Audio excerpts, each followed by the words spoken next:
audience reach of 12 million listeners. KBLA Talk 1580 is a pioneer for Black audio content, including our groundbreaking $2 million climate justice campaign and the most loyal, influential audience.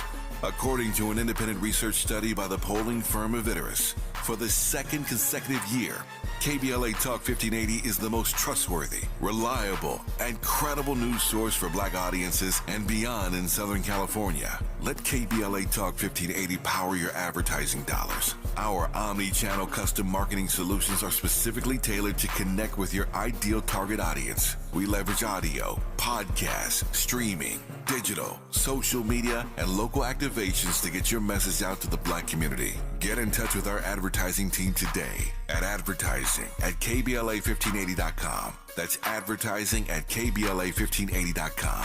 KBLA 1580. We've got your Black.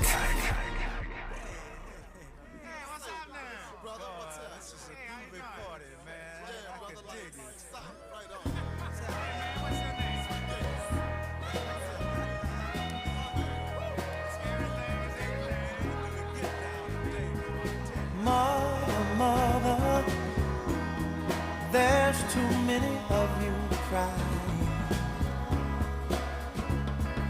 Brother, there's far too many of you dying. You know we've got to find a way to bring some loving here today. Yeah. Father, we don't need to escalate. You see, war is not the answer, for only love can conquer hate. KBLA Talk 1580. You know we've got to Man, what a time. I'm so pleased to have joining us this morning a fierce advocate for justice and families. He represents California's 37th Congressional District, which covers a big area within LA and a diverse area at that. Born into a family of politically active creatives, she went to USC as a political science major, a member of Zeta Phi Beta sorority, and she is well known here.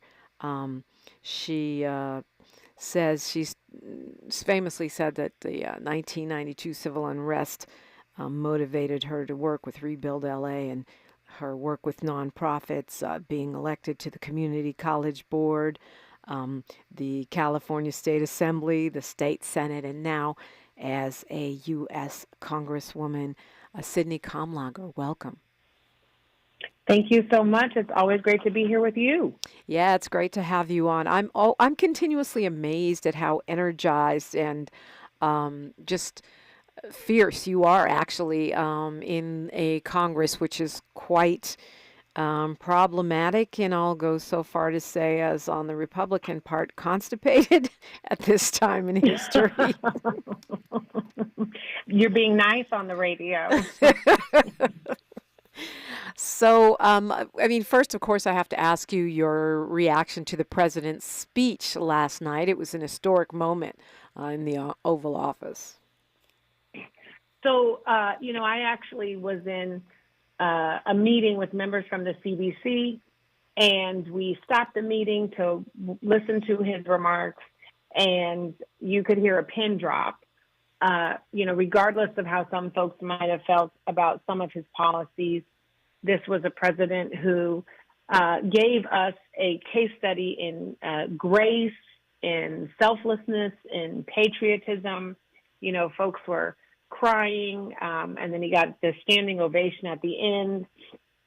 There have been so many internal discussions that we've been having about disrespecting elders, and bullying, elders. And I and many folks in the CDC were frustrated by how all of this played out in public. So it was really emotional. And then to hear him tick off all of these accomplishments that he and Vice President Kamala Harris have been able to achieve in just 3.5 years, he allowed himself to be pushed forward by advocates, by, people in Congress, by the zeitgeist that we're in. an office on gun violence prevention, historic investments in climate change, really pushing to address the inaffordability of health care, putting Ketanji Brown Jackson on the Supreme Court. He said he would do it, and he did it. And he's been so open. So people say, oh, he's so old. Maybe he is old, but he's also been incredibly open. And then, he got Brittany Griner released. He got one of our Angelinos, Avon Hernandez, released, brought home from a Venezuelan prison. So there was a lot of emotion. And then to say, I'm all in with Kamala Harris, was wonderful to hear him say. And everyone kind of looked at each other and we said, we got to get her elected. But now we got to get her elected for Joe Biden because he made the ultimate sacrifice to say he wasn't going to run for reelection. Yeah. I found it to be quite a great speech. I mean, and I've said repeatedly, it's your state, and can you carry on? Not your age, because I don't want us to affirm ageism, but you were in early in support of the vice president as the Democratic ticket nominee, and some others, including our former president, have said, Obama, have said, we should have had an open primary. Why did you jump in early? Because logistically, we just don't have time. And I don't want folks to be thinking this is business as usual. We have 103 days before the general election. We have a convention in less than a month. And, folks who are saying open convention have had the privilege of having a much longer runway than she has. So I think we have to be rooted in reality. She was able to consolidate support. Delegates across the country had emergency meetings to sort of reactivate and then pledge their support to her. It's also important to say that 14 million voters across the country participated in a democratic process and voted for her and Joe Biden. So it's not like Kamala Harris's name is new and was never on the ballot. She was part of that ticket. So, we're in a different time. They pushed to get him to step down. He stepped down. And then to ask people to continue to be in paralysis until August 18th doesn't make any sense.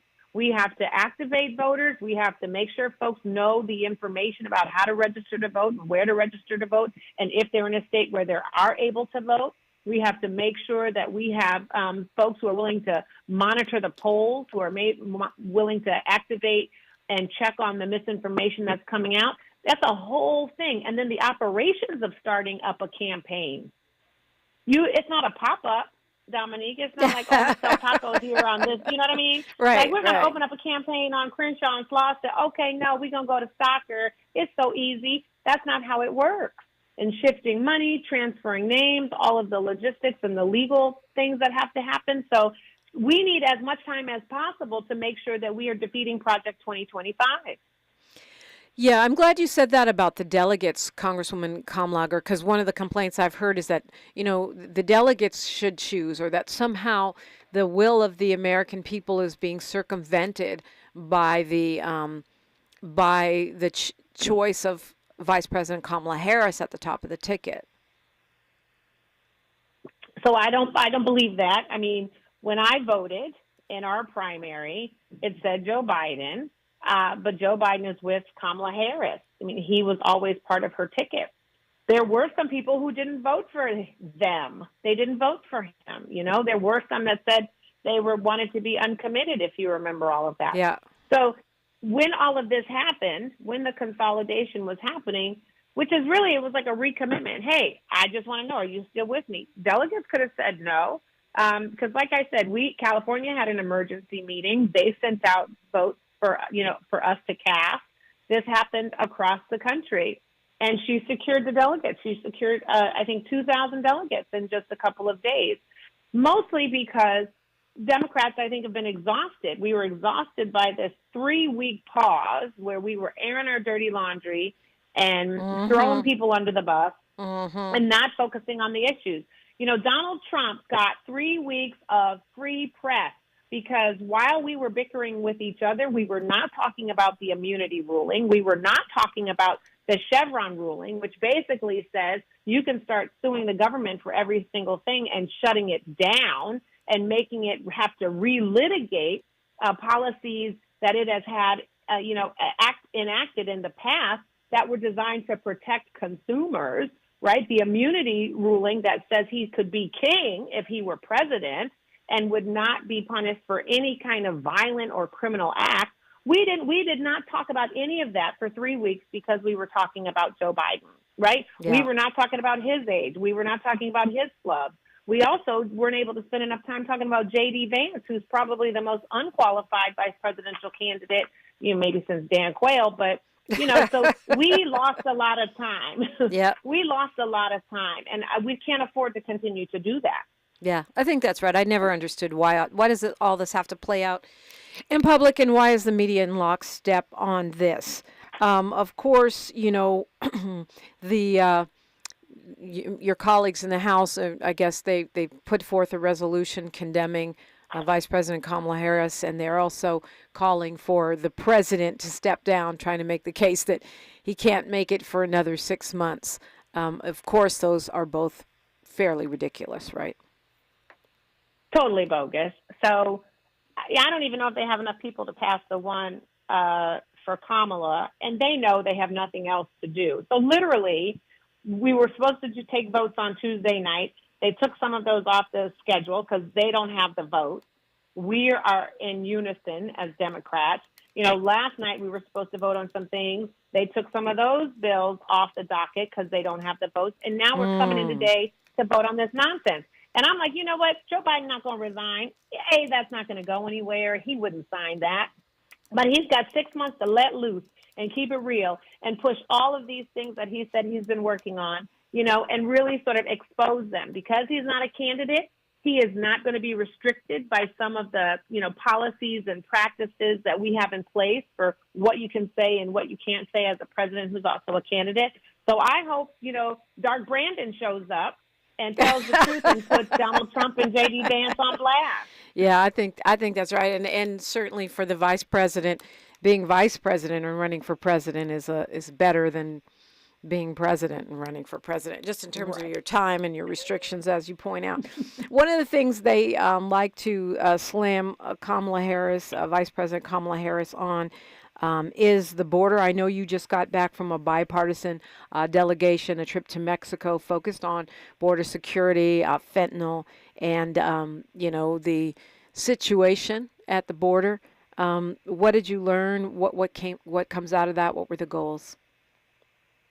Yeah, so it was a great opportunity to meet with the current and then the future president-elect, who's a woman. So I think it will be exciting that, the largest countries in North America could potentially have women leading them. President-elect of Mexico, for those not following along. Mexico. Right. Correct. President Sheinbaum. That's right. That's right. So, Vice President Harris was never the border czar. She was tasked with looking at diplomatic strategies that focus on the root causes of mass human displacement. We know that many folks who are trying to get out of their host country and or come to the United States are fleeing because there is deep poverty, because there is political violence, because they are being persecuted, and because, they are afraid for their lives. So they are coming here or just trying to get out of wherever they are. Most of it is because of poverty and authoritarianism that is rising and getting worse. So what I learned was Donald Trump, it just affirmed that he's an epic fail. He's talking about border crossings are so high. Well, they've dropped by 54%, actually. We also learned that there's a cycle, Dominique. It's human trafficking, drug trafficking, cartels, arms sales, and drugs like fentanyl. And folks from Mexico and other places are actually coming to the United States to buy our arms because Donald Trump and others were not willing to address the arms crisis here, the gun crisis here. So they're coming here, buying our arms, and then circulating them into the underground economy that's then connected with the production of fentanyl that is being sold and then the human trafficking as well as the trafficking. So it's just like crazy cycle. I didn't know all of that. So we have to be talking about that. We also have to be talking about the fact that if countries are in deep poverty because of sanctions, because of, dictator regimes, then that's going to force people to leave. And so natural disasters too. I mean, for sure. Thank you. Many of the countries in the Caribbean and in Central and South America are dealing with climate crisis events. And so they are just trying to get away from all that. Folks don't have clean water. Folks don't have access to water. Land is drying up. So, agricultural communities can no longer grow their own food. People are dying, which is why foreign aid, foreign development, foreign partnership is so important. And that's something that, Kamala Harris has been working on as the vice president. That's something that Joe Biden has been trying to push and trying to get funding for. That's also something that Republicans say no to. So they want poor Black and brown countries that will then force those folks to try to migrate elsewhere. And then they want to call them bad names, but they don't want to focus on root causes. We are talking with Congresswoman Sydney Kamlager-Dove. We continue our conversation when we come forward directly on KBLA Talk 1580. She's reclaiming her time on KBLA Talk 1580. More First Things First with Dominique DiPrima when we come forward.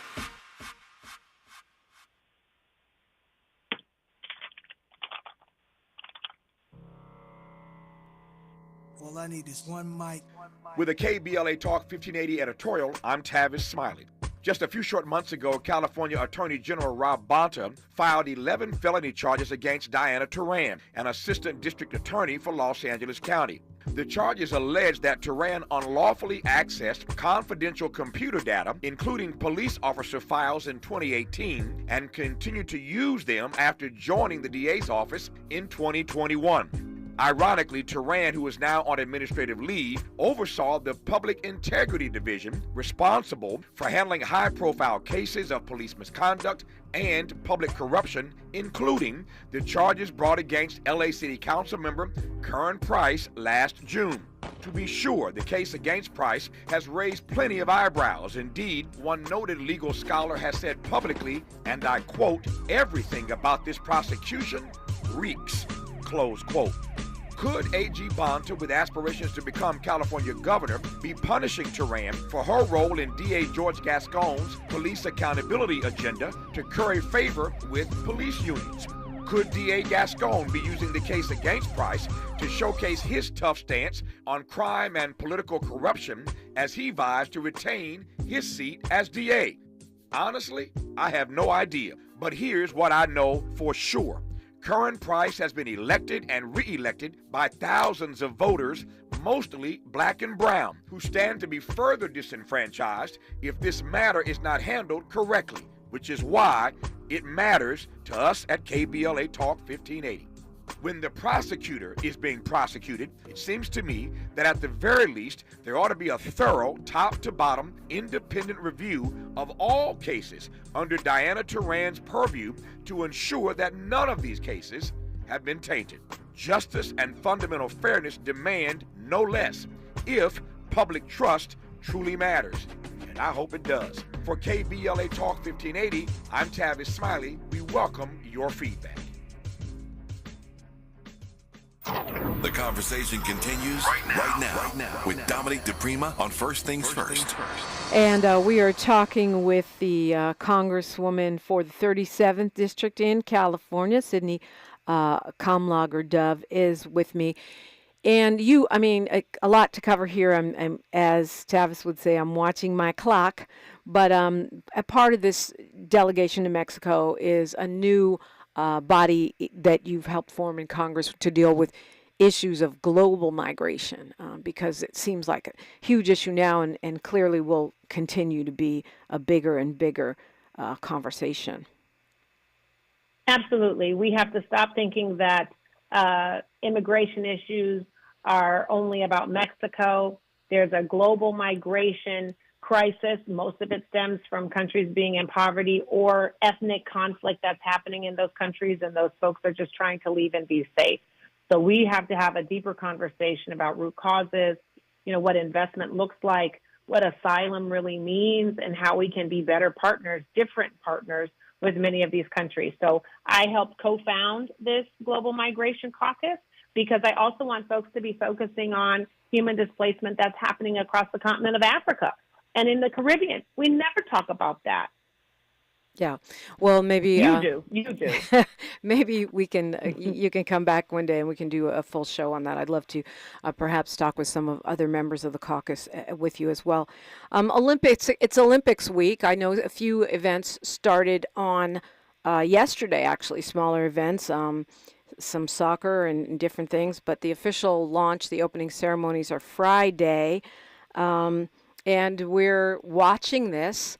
And also preparing for Los Angeles to host the Olympics in 2028. Talk to me about that. Well, I don't know if Mayor Bass has enough boxes of Wheaties, but she's going to need a lot of them for us to get ready for this, because we have the World Cup, we have the All-Star Game, we have the Super Bowl, and then we have the Olympics. So super excited. I heard that, Snoop Dogg from Compton is going to be holding the torch. So that's exciting. But, Pete Buttigieg, the Secretary of Transportation, was in my district, was in Expo Park just last week.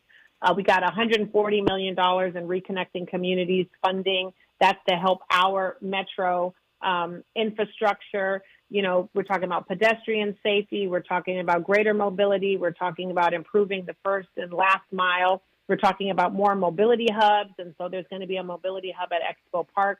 We've got a lot to do. So I'm sort of leading the charge for our California delegation to make sure that Los Angeles and our communities don't get lost in the shuffle.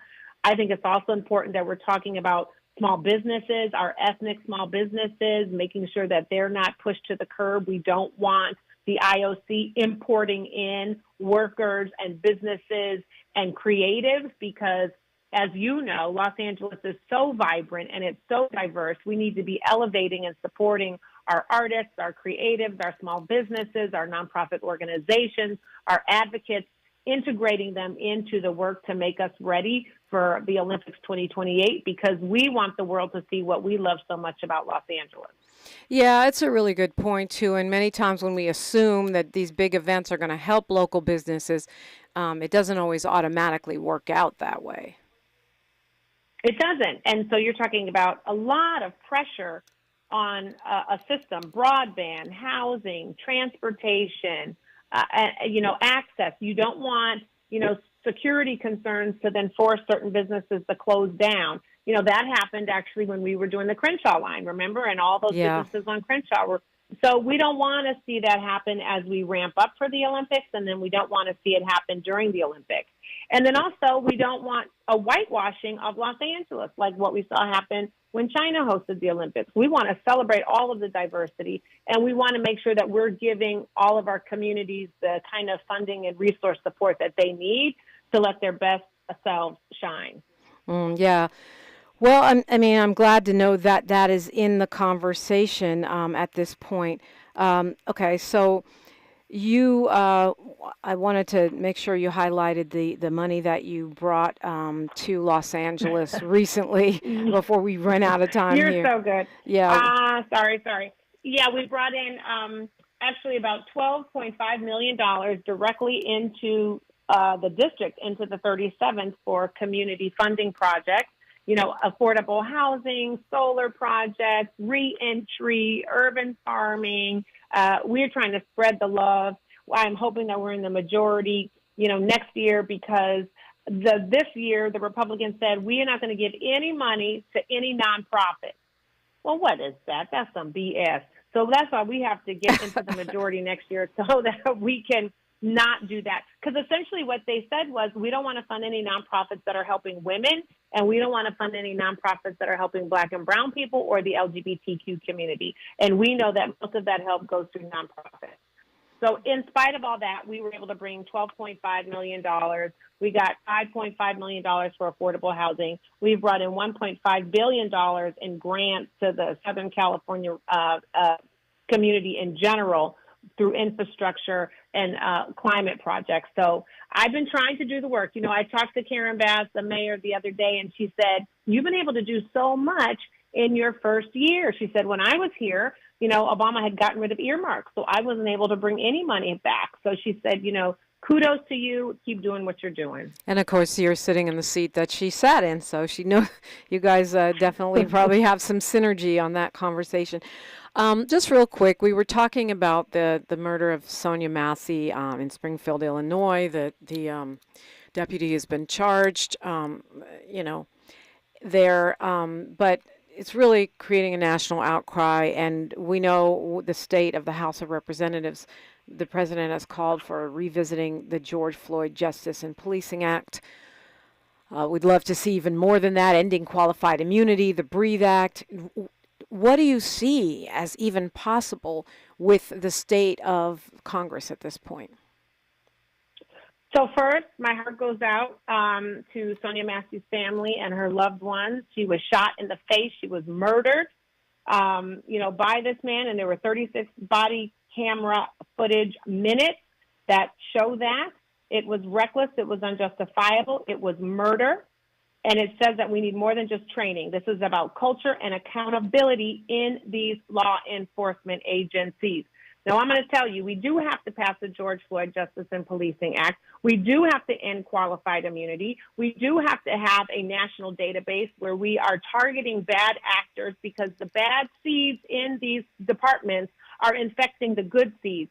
We have to have a different conversation about what community policing looks like in community partnerships, where in the communities where folks are. We do need to talk about public safety. And we have to talk about the Crisis Act, the bill that I passed when I was in the California State Legislature, and doubling down on partnerships between nonprofit organizations and law enforcement. Interestingly enough, Dominique, Republicans are interested in this issue for a very perverse reason, because they're trying to get those crazy people that did January 6th, that were part of the insurrection, and some of whom are running for Congress right now. They're trying to get them pardoned. They're trying to get them out of jail. They're trying to say, oh, look how bad the justice system is. Look what it did to Donald Trump. So they've got a perversity angle, a perverse angle in mind when they are starting to talk about due process and how we can change our justice system. So don't fall for the traps. Don't fall for the traps. They are not trying to help us. They are trying to help him. We have to have a larger conversation about criminalization that's happening in schools, the criminalization of poor people, how we are attracting folks into this, sector, and how we are training them properly, but also holding them accountable and forcing a culture change, and how we are disconnecting the prison system, the fake rehabilitation system. We have to have a different conversation about what we expect when we say remorse. We have to have a different conversation about who are victims, because where the violence is happening, those are communities of victims that don't want to see all of their people put in prison, but they do want to see some sort of reconciliation and some sort of redress that allows them to make their communities become whole again. We have to demonstrate what rehabilitation means correctly. And we cannot legislate by anecdote, all of these stories that then allow Republicans to say, and conservatives to say, this is why we have to lock you up. This is why we have to have more prisons, bigger prisons, longer sentences. That does not work. Well, Congresswoman Kamlager-Dove, thank you so much for joining us. I always appreciate the conversation. Thank you so much. News, traffic, and sports, then call me, KBLA Talk 1580.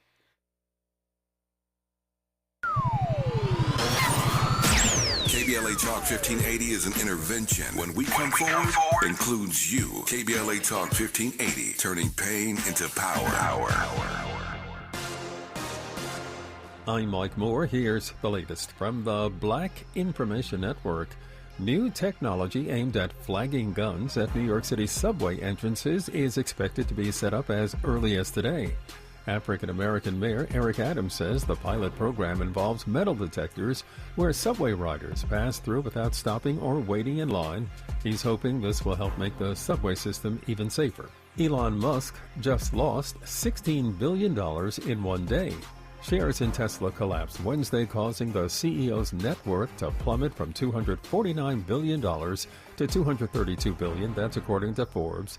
Stock in the electric car company dropped over 11% after Tesla's second quarter earnings fell short of expectations. And that's the latest. I'm Mike Moore from your 24/7 news source, the Black Information Network, and BINnews.com. Spectacular savings are happening now at Mattress Firm's July 4th sale. You can get a Sleepy's Queen mattress for just $89.99, the lowest price ever. Upgrade, save, and celebrate before it's too late. Offer ends Tuesday. In-store only while supplies last. Restrictions apply. This is the KBLA Sports Minute with Ray Richardson. The U.S. Olympic team will have 2 African-American athletes serving as flag bearers for the Summer Olympic opening ceremonies Friday in Paris. Tennis star Coco Gauff will carry the flag for the U.S. women's athletes. She will walk side by side with LeBron. At age 20, Gauff will be the youngest flag bearer in Olympic history for the U.S. Gauff is also the first tennis player to have the honor. She's ranked number 2 in the world by the World Tennis Association. The opening ceremonies will be televised live Friday morning on NBC beginning at 10:30 a.m. Pacific Time. If you miss it, NBC will rebroadcast the ceremonies Friday night at 7:30. WNBA merchandise sales are up 500%, mainly because of the popularity of rookie stars Caitlin Clark of the Indiana Fever and Angel Reese of the Chicago Sky. Clark and Reese are ranked number 1 and 2 in WNBA jersey sales. No debates, no speculation, just the info you need. That's your KBLA Sports Minute. I'm Ray Richardson. More news, opinions, and conversation when we come forward on KBLA Talk 1580.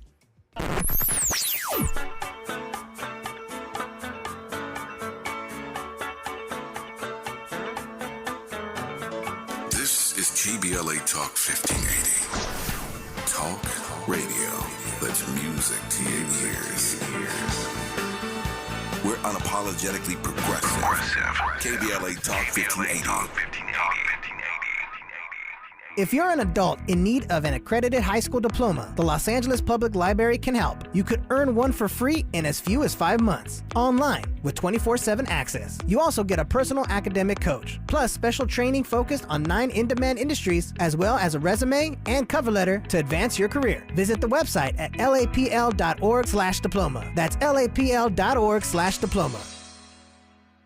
Hey guys, do you want male performance in the bedroom and do you want it now? Get it in 47 seconds or less. For the first time, you can have instant male enhancement. Introducing Knox 47, the topical male enhancement that works in 47 seconds or less. Satisfaction guaranteed. Finally, after years of scientific research, our proprietary formula will allow you to perform in the bedroom like never before. Just imagine that little blue pill on steroids. No reason to settle and wait when you can get instant performance now. Forget about pills and potions that make you wait hours or up to 30 days to work. That's yesterday's news. Knox 47 is brand new. The hottest thing for men. And you don't need a prescription. Call now and get your free supply for a limited time. To find out how to get Knox 47 for free, call now. 800-617-1621. That's 800-617-1621.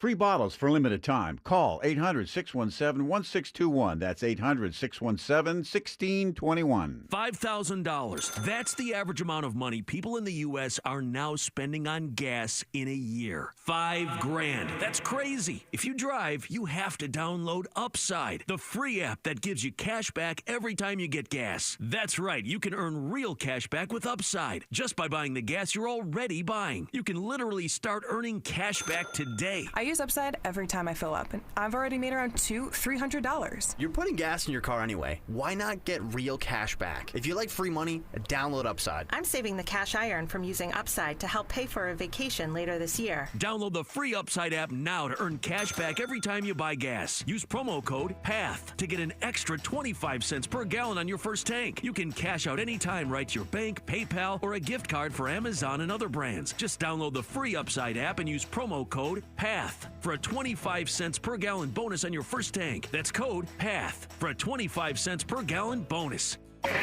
We knew you'd stick around. This is LA's home for progressive talk radio. Welcome back to KBLA Talk 1580. You know what?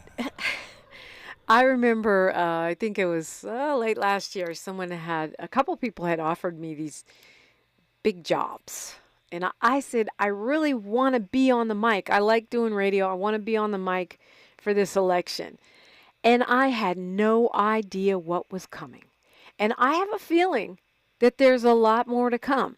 So if you have something to say about President Biden's historic speech and stepping down, about Netanyahu's problematic address to the U.S. Congress on yesterday, and the fact that 50 lawmakers walked out or didn't walk in, I guess boycotted, and what that means, the protests around that. If you want to talk about the U.S. Olympics, opening ceremonies are tomorrow.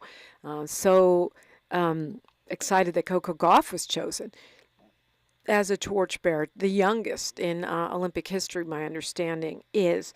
If you want to talk about the momentum around Vice President Kamala Harris and her quest for the White House, or any of the things I haven't mentioned, and certainly we started out talking about Sonia Massey and how important it is to stand with her family, and they're calling for justice for their daughter, of course. They want the Sheriff Campbell, there in Springfield, fired, and they want meaningful legislation, meaning an end to qualified immunity, meaning a policing bill with teeth, not just some little namby-pamby performative thing. And so, and that and more.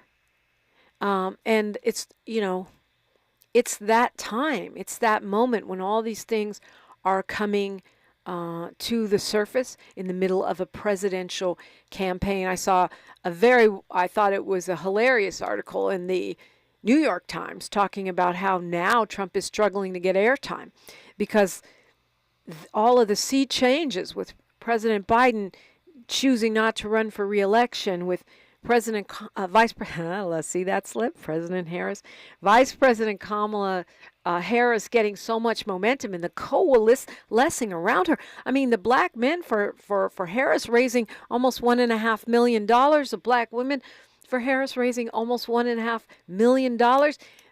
These things are edging he who shall not be named out of the news cycle in a way we've never seen before. Now, she is still, as the LA Times points out, the underdog in this race. This is a tough race. It's not a done deal. She's got to beat somebody with powerful money and who's willing to lie, cheat, steal, and whine and stage strange events and all kinds of things. Right? So we can't say, oh, we got this. But the energy right now around the Democratic Party and the world events and now the Olympics, I mean, it's a lot. There's a lot going on. Let's talk about it. Let's go to Johnny calling from Long Beach. Hi, Johnny.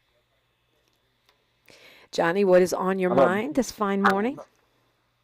I will not have a senior moment today. I'm trying not to.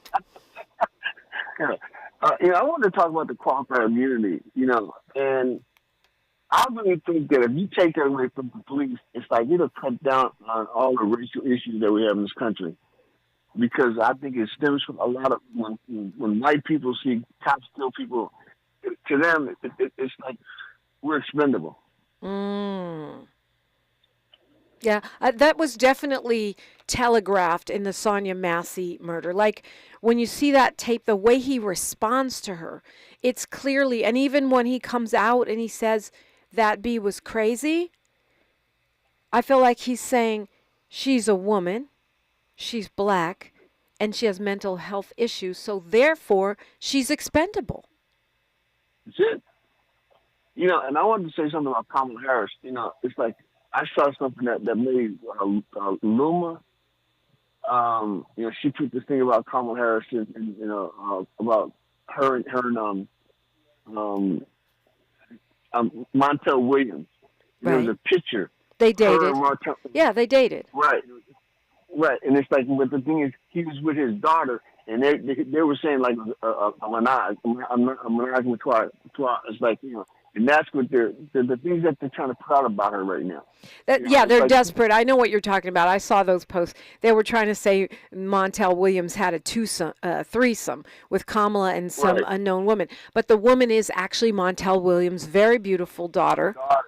And so that's how low they are going. To me, that means they are desperate because they're just making stuff up.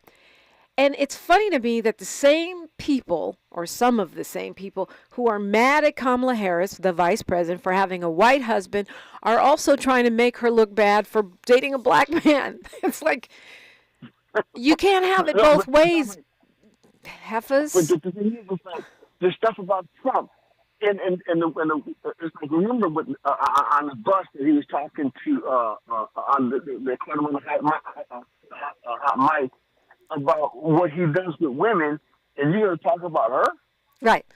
He grabs them by the privates. And also, he is an adjudicated rapist. I mean, a civil court found him liable for rape. So how are you even running for president? I'm glad you brought that up. I forgot about that because it was so ridiculous to me.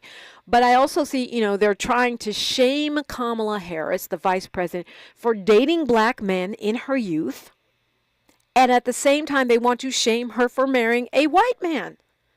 Make it make sense. It's how they do us black women. You're too black. You're not black enough. You're a hoe. You're not enough of a hoe. Like, go away. Shut up. You think that they just let black women become attorney general for the second largest justice department in the entire nation? You think they just reelect them for no reason? We always have to be twice as good to get half the credit. And she's been a U.S. senator. She's been a state attorney general to, one of the biggest departments. She was reelected as district attorney in San Francisco, which happens to be one of our bigger cities here in the country. That just doesn't happen because of who you dated, who you didn't date, who you married, how you look, who your parents are. It's just, and if we are being honest, as black men and women, we know that is BS. If we are being honest and not having a double standard because you don't like this, that, or the third. And like a blogger, Too Raw, Too Real, who I just love, he's on Instagram, he said, if you don't like Vice President Kamala Harris, just say that. Don't make up a whole bunch of stuff. Just say, I don't like her. That's okay. You're allowed to have an opinion. But just don't make up untrue stuff. But they talk about you DEI, and that's the one that bothers me. Yeah. Yeah. And this is the congressman from Tennessee. It's like he was a mayor, and they put up on a screen the accomplishments, and it's like he was a mayor of some little town in Tennessee. It's like, this is the thing that gets me with these people. It's like, I understand that your boy is a convicted felon, and he's going against the prosecutor. It's a no-brainer. God's got jokes. I know that. I know that's right. I know that's right. And you know what? I hope she wins. I feel like I feel like it is the usual setup. Okay, super black woman, go be save America, be a superhero. Who can win with 3 months to run a campaign against the, Confederate MAGA juggernaut? We can. But it's going to be a heavy lift. It's not going to be a cakewalk, for sure. I am riding with her. It's like, regardless. I was riding with Biden, but we cannot put this man back in office because of Project 2025. And see, that's the thing. The issues that we should be pressing is that Project 2025. You put him back in, it's going to be implemented in less than 6 months. See, that's the thing that people don't understand. These people are already set to go. I mean, Steve Bannon, he already said it. These people are already in place, and in less than 6 months, people who work for the federal government and them with family and friends and these influencers, okay, these black influencers, they have no clue about what they're doing. Yeah, and just because the guy, see, I'm starting to understand, Johnny, why this guy lies the way he does. And I'm talking about the former president. I saw a guy on Twitter responding to the vice president's post regarding Project 2025, and he said, why are you guys lying? The former president said he has nothing to do with Project 2025. But there's actually videotape of him talking about the Heritage Foundation, which is the foundation behind Project 2025. and what great work they've done and how they've helped him put policies in place. And we know they've bragged about how he implemented 80 of their policies in his first term. And obviously that was before Project 2025 was written. So the reason I realize why he lies like that is because there's always going to be a percentage of the hardcore MAGA Confederates who believe him because he said it. Oh, he never slept with Stormy Daniels. Oh, he has nothing to do with Project 2025. Oh, he never met E. Jean Carroll, who was, who a jury found that he was liable for raping her. But he said he never met her. He didn't know who she was. So it doesn't matter that, he lies and we know he's a documented liar. He'll keep doing it because there's a percentage of folks that will use that as a reason to believe what their eyes could tell them is not true, what their ears could teach them is a lie. But I appreciate you taking my call, and you have a lovely day. And you as well. Call me anytime. Johnny called 800-920-1580, and you can do the same. I'm Dominique DiPrima for Unapologetically Progressive. Yep. KBLA Talk 1580. More of First Things First with Dominique DiPrima when we come forward. Oh, man. Looks like Bobby needs a ride to the airport again. Grab the keys. Who's taking Auntie and her friends to the swap meet? Grab the keys. How about we drop these boxes off at Miss Johnson? Grab the keys. Whether you're giving rides or hauling gear, you're all about getting things done. So do it all in a Chevy SUV. From the versatile Equinox and Sporty Blazer to the roomy Traverse, our lineup of SUVs will carry you through every adventure. All you have to do is... grab the keys? That's how we do. Head to your local Chevy dealer, where well-qualified buyers get 1.9% financing on all 2024 Malibu, Colorado, Blazer, Equinox, Trailblazer, and Traverse Limited models. Chevrolet.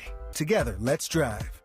1.9% APR for 36 months. Monthly payment is $28.60 for every $1,000 you finance. Example down payment 15.8%. Must finance with GM Financial. Some customers may not qualify. Not available with lease and some other offers. Take new retail delivery by 7/1/24. Finding a path to a meaningful career, one where you're making an impact and making enough money, it can be tough.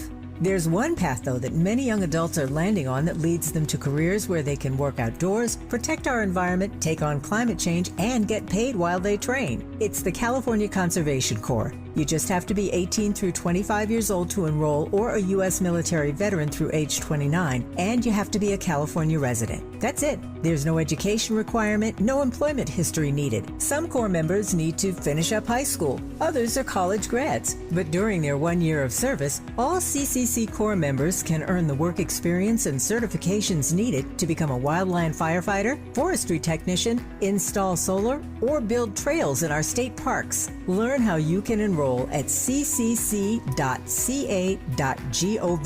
Do this for you. Become the person you want to be through the California Conservation Corps.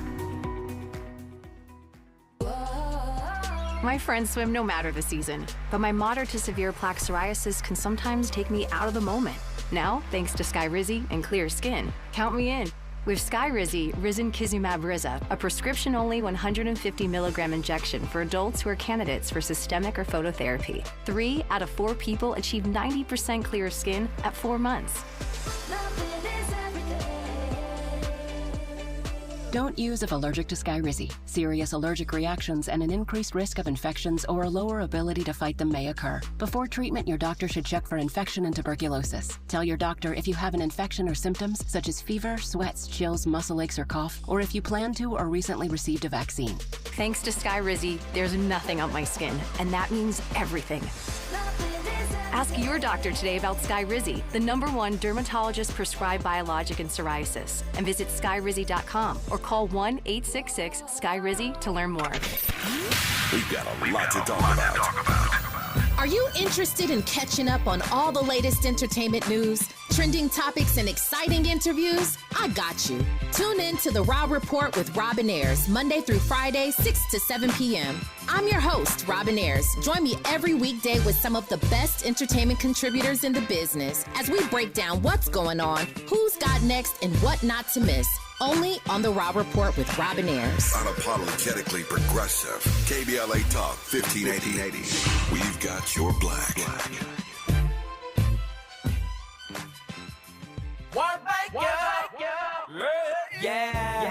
The California Crusader newspaper would like to thank all of our subscribers for their support throughout the years, proudly serving the South Los Angeles and South Bay areas for more than 40 years. The California Crusader is a multicultural, black-owned, adjudicated newspaper that focuses on providing newsworthy information to the people in our community.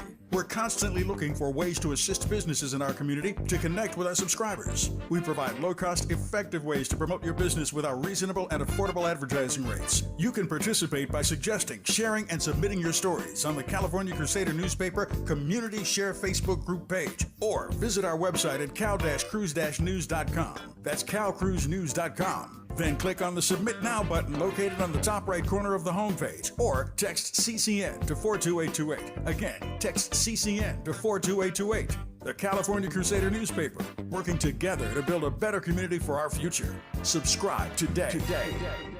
KBLA Talk 1580. We've got a lot to talk about. KBLA Talk 1580 believes in community empowerment. LA's 99 neighborhood councils form the grassroots level of the Los Angeles city government. The system was created to connect LA's diverse communities to City Hall. While neighborhood council board members are volunteers, they are also public officials elected to office by the members of their community. Neighborhood councils advocate on issues like homelessness, housing, land use, emergency preparedness, public safety, parks, transportation, and sustainability. They also provide local expertise on the delivery of city services to their various communities. Neighborhood councils are open to participation by anyone who is a part of the fabric of daily life in said community. This includes those who live, work, or own property or a business. If you are interested in stepping up to join your local neighborhood council, visit www.empowerla.org. That's empowerla.org. It's time to think globally, but act locally. This is a community call to action from KBLA Talk 1580. Tips to help improve your credit score in 2024. Establishing credit is an important key to achieving financial health, but building a credit history from scratch can feel challenging since you need credit to build credit. First, what does it mean to build credit? All consumers have a score between 300 and 850. You want your score to be as high as possible as lenders look at your credit score to make loan and credit decisions. A good credit score shows you have a track record of borrowing money responsibly. Remember, it's never too late to build or rebuild your credit. This segment is sponsored by J.P. Morgan Chase & Company. Heard any other talk radio lately that sounds anything like this? We didn't think so. You're listening to Unapologetically Progressive, KBLA Talk 1580. You are, and you're invited in. The phone lines are open, 800-920-1580, 800-920-1580. I keep my phone lines open. However, these days, these election days, I'm doing it even more, creating more space. Next hour, I have an activist and comedy writer, and we're going to talk about who should be Kamala Harris, Vice President Kamala Harris's pick for Vice President. And you are invited in, as always. Right now, we're going to T, calling from Los Angeles. Hi, T. Long time no hear from. Good morning. Long time no hear from.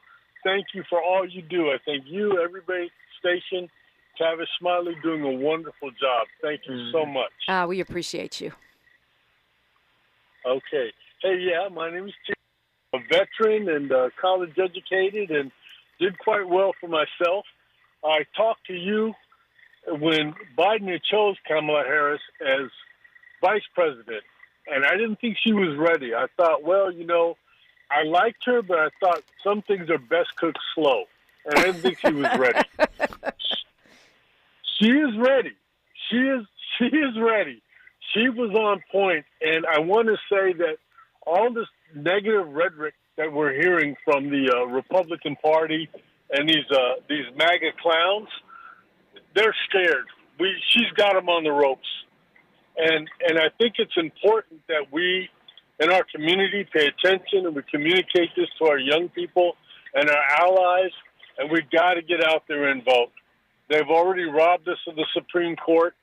You see what they're trying to do in Congress with all their crazy accusations and these false impeachment proceedings. But I just want to say, everybody, get out there and vote. That's the only way we're going to do this. Kamala Harris was on point with everything she said about Donald Trump and his convictions. I cannot believe they would even put somebody like that up there to run the country. Yeah. They came out of the woodwork. They were so mad about Barack Obama that, that's when it really started. And now we've got him on the ropes, so let's finish him off. I'm sorry, I'll give you the floor.